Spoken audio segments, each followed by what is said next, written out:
No ar, Radar de Notícias. Prestação de serviços. Utilidade pública. Radar de Notícias ao vivo. Participe 99-517-6900. Comigo aqui na bancada, o vereador Laércio Santos, do DEM. Bom dia, vereador. Bom dia, Pedro. Bom dia a todos. É uma satisfação estar aqui com você. Vou só pedir uma parte. Eu acabei de receber um telefonema do secretário de Saúde, José Mário, dizendo o seguinte: em Guarulhos, nós temos 4 casos de óbitos confirmados pela Covid-19 e mais 16 provavelmente também causados pela Covid-19. Então, a probabilidade maior é que já tenhamos 20 casos fatais em Guarulhos pela Covid-19, né? É um triste balanço, mas é necessário para conscientizar a população da necessidade de se precaver, né? Se precaver contra o vírus. Vereador Laércio Santos, teremos sessão extraordinária hoje na Câmara? Sim, o presidente convocou sessão extraordinária na data de ontem para enfrentar alguns projetos os quais que, de acordo com a legislação, de acordo com o entendimento, há que ser votado até 6 meses antes das eleições.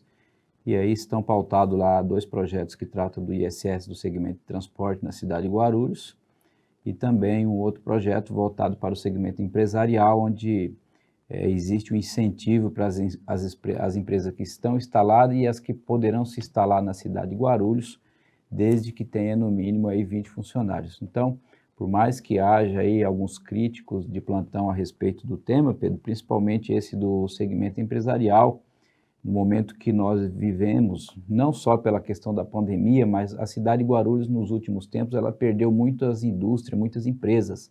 Então, cabe ao Poder Executivo, sempre que possível, criar algum incentivo para atrair algum tipo de investimento novo na cidade e, por sua vez, gerar mais emprego. Então, esse projeto há que ser votado no prazo limite até a data de amanhã e, inclusive, ser publicado. E, da mesma forma, é o projeto do ISS, do segmento do transporte, que está na casa já há algum tempo. Esse projeto, aliás, nós até já falamos sobre o mesmo aqui, tinha até a dúvida se ele tinha sido votado o ano passado. Exato. Ou não, mas na verdade ele não podia ser votado no ano passado ainda, porque ele tinha que ficar os 30 dias na casa, os 30 dias regimentais, para depois ele sequenciar e ser votado. E agora ele está pautado na mesma circunstância do que eu acabei de me referir, e muito que provavelmente que venha a ser votado hoje. Deixando bem claro que esse projeto ele tem uma ligação com as tarifas públicas. Para quem pode observar, as tarifas foram fixadas ainda em janeiro, fevereiro do ano passado, e neste ano o prefeito não houve recomposição ou reajuste, o que queira falar, relativamente às tarifas públicas, e aí por conta foi uma composição que foi feita, o prefeito encaminhou para a Câmara Municipal esse projeto de lei zerando o ISS do segmento de transporte. A meu ver, transporte público, assim como outras despesas da família brasileira, não haveria que haver tributação, como é o caso da cesta básica. Então, você imagina você ter um segmento de transporte Sim. recolhendo ISS, eu acho que é um pouco ilógico. E muitas cidades do Brasil afora já têm enveredado para esse tema. A própria cidade do Rio de Janeiro segue essa situação e muitas outras têm seguido. Eu acho que aquilo que a gente puder colaborar e não onerar, além do razoável, o bolso do trabalhador, eu acho que é bem-vindo, só que aí tem um outro aspecto, já concluindo, Pedro, de que aí precisa se intensificar a fiscalização na qualidade do transporte, esse é o grande problema. Só emendando, vereador Laércio, em algumas cidades já há transporte público gratuito, né? Também. É uma tendência em algumas cidades do mundo, né? Sim. Agora, vereador, o senhor que é advogado, uma curiosidade, se o decreto do prefeito Guti, do governador Dória, não impede a realização de sessões da Câmara? Aglomeração? Não, para efeito do Legislativo, não. O Legislativo ele tem que criar mecanismo para exercer o seu papel e realizar as votações. Nós temos não só esses 2 projetos, Pedro, como também, na última tentativa de realização de sessão, não houve possibilidade e houve um consenso de que nós apresentaríamos uma mudança no regimento interno para realizar as sessões de forma online. De que forma vai ser feito isso? Vai ser votado presencialmente na data de hoje, muito que certo, e aí eventuais sessões, enquanto tiver essa pandemia, será realizado de forma online, será reduzido a termo, ou seja, será feita uma ata e eu particularmente entendo que dá validade legal. Então, nós precisamos buscar mecanismos para que a gente avance. Não dá para a Câmara Municipal de Guarulhos ficar parada aí por 2 meses sem enfrentar os problemas e, principalmente, algumas questões internas. Até o protocolo da Câmara Municipal está fechado, Pedro. Então, nós precisamos definir, porque o órgão público precisa ter o plantão e há situações importantes a serem votadas. Muito que provavelmente, em algum momento, vamos dizer, o prefeito pode encaminhar aí algum projeto voltado para coronavírus, pandemia e tudo mais, e de que forma que a Câmara vai resolver isso. Então, eu entendo que esses decretos que foram firmados não abarca o legislativo de forma nenhuma. Concordo plenamente que eu não vejo lógica nenhuma em fechar o protocolo.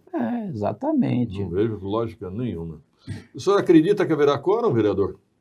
Bem, eu acredito que sim, até porque os projetos são de interesse do governo municipal, foram encaminhados e foi feita essa pauta atendendo ao pedido do próprio governo, então acredito que a base do governo deve estar movimentada. De qualquer forma, eu estarei lá como estive na última segunda-feira e farei a minha parte. Tá ok. Só emendando, a Câmara já respondeu à vereadora Janete Petá, do PT, que obteve liminar judicial para votação virtual remota. A Câmara respondeu que não há condições por enquanto. Então... porque ela fez o correto, né, Pedro? Eu acho que é legítimo o que ela fez. O magistrado que deu a liminar, ele também ele não interferiu nos trabalhos administrativos do Legislativo, a única coisa que ele colocou lá, na decisão liminar, que a Câmara criasse possibilidade dela votar e justificasse eventual impossibilidade. Acredito que o presidente já respondeu desse modo, e aí cabe agora a Câmara demonstrar, inclusive, de que está tomando medidas para tal, seja dessa forma que eu falei, seja através de outro sistema de tecnologia. Uma coisa que é certo, nós não estamos lá fazendo uma reunião, com todo respeito às agremiações ou condomínio, então a votação de projeto de lei precisa ter muita serenidade e muita segurança na colheita do voto. Isso é muito importante porque você não pode votar de forma online sem saber quem está do outro lado votando, para ter segurança que de fato foi o vereador ou se não foi um assessor.